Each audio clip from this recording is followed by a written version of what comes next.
Bonjour à toutes et à tous. Alors aujourd'hui, je vous fais une vidéo particulière à propos du jeune garçon qui avait disparu il y a 8 mois du village du Haut-Vernay dans les Alpes, donc de Haute-Provence.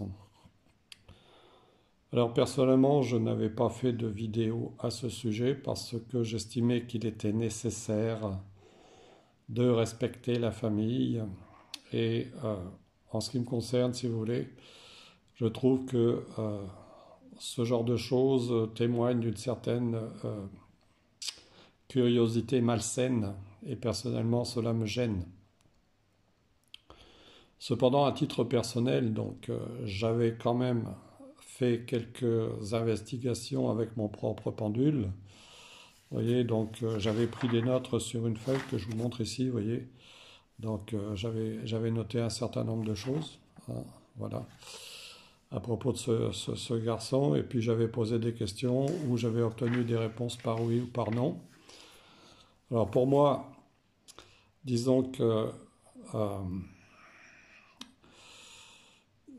je pensais, d'après mes questions, si vous voulez, d'après ce que je ressentais, qu'il n'était pas si éloigné que ça de la zone de sa disparition, contrairement à certaines personnes qui ont fait des vidéos en disant qu'il était parti à l'étranger, etc., etc. Enfin bref.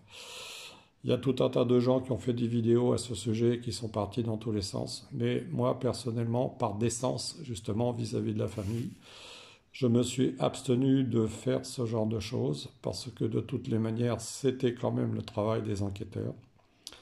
Maintenant, ce que je veux dire, c'est que, en ce qui me concerne, donc, d'après les réponses que j'ai eues au pendule, il a bien été en contact avec quelqu'un et quelqu'un qui était sans doute malveillant. Voilà, c'est ce que je veux dire. Je ne veux pas en dire plus. De toute façon, c'est le travail des enquêteurs. De qui il s'agit personnellement, cela ne me concerne pas. Enfin, c'est pas que ça ne me concerne pas, mais si vous voulez, je refuse de le savoir. Qui a pu commettre un acte sur cet enfant? De toute façon, mon point de vue, c'est que chaque chose mauvaise que l'on fait sur Terre, quelle qu'elle soit, de toutes les manières, cela a des répercussions sur nous, d'une façon ou d'une autre, parce que le mal que nous faisons nous revient un jour ou l'autre dessus, et nous devons en assumer la responsabilité. Maintenant, j'avais posé la question de savoir si ce petit était réellement désincarné, et cela m'a été confirmé. Voilà. Mais il faut bien savoir que tous les actes que nous faisons sur Terre s'inscrivent dans la mémoire de l'univers que l'on appelle Akasha, et que de toute façon, il nous est impossible d'échapper à la responsabilité par rapport à nos propres actes, quels qu'ils soient. Et cela, ça devrait en faire réfléchir un certain nombre de personnes. Donc il est impossible d'échapper à la responsabilité de ces actes, quels qu'ils soient. Voilà, c'est ce que je voulais vous dire. Alors pour moi, la seule chose que j'ajouterais par rapport au fait que l'on a découvert les restes de ce jeune garçon, c'est de savoir, il y a un point important de savoir, c'est si ces restes étaient accompagnés de vêtements ou non. Parce que si ce sont de simples ossements qui ont été déposés, alors ça veut dire qu'il était ailleurs que dans l'endroit où on l'a trouvé et que quelqu'un donc l'a séquestré. Et justement, c'est au moment où on a fait la mise en situation donc de ce qu'il s'est passé par rapport à ce jeune enfant que, comme par hasard, 48 heures après, on découvre des ossements. Donc pour moi, il y a là quelque chose qui est loin d'être clair. C'est juste ce que je voulais vous dire au sujet de cet enfant. Maintenant, j'estime que nous devons aussi du respect à sa famille.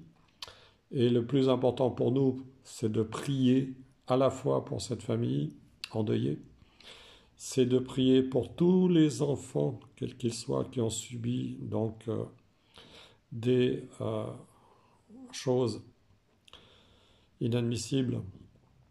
Donc voilà, c'est ce que je voulais vous dire.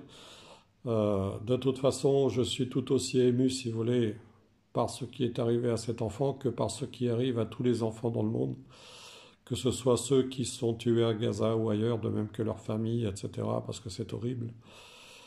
Et cela devrait quelque part nous interpeller et ouvrir nos cœurs. Nous devons ouvrir nos cœurs justement à l'amour. À l'amour, c'est ça l'essentiel.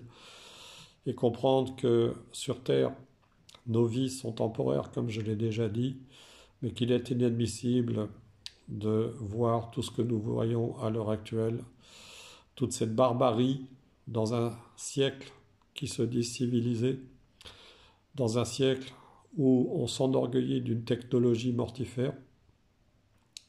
Donc moi je dis qu'il est temps véritablement d'ouvrir les yeux et de nous demander quelle responsabilité nous avons vis-à-vis de l'humanité par rapport à tout ce qui se fait à l'heure actuelle sur Terre. Voilà.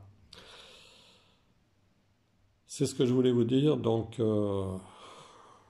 personnellement, j'avais déjà prié pour cet enfant et je peux vous dire que j'avais perçu qu'il était désincarné. Évidemment, comme tous les enfants, donc, et comme tous les êtres désincarnés, un jour ou l'autre, il devra se réincarner. Mais je vous le dis et je vous le répète, je vous assure que là où les personnes qui seraient responsables de l'avoir agressé, de toute façon, un jour ou l'autre, devront faire face à leurs responsabilités. Et non seulement ça, mais elles devront compenser leurs mauvais actes. Voilà. Je vous embrasse toutes et tous et je vous dis à bientôt.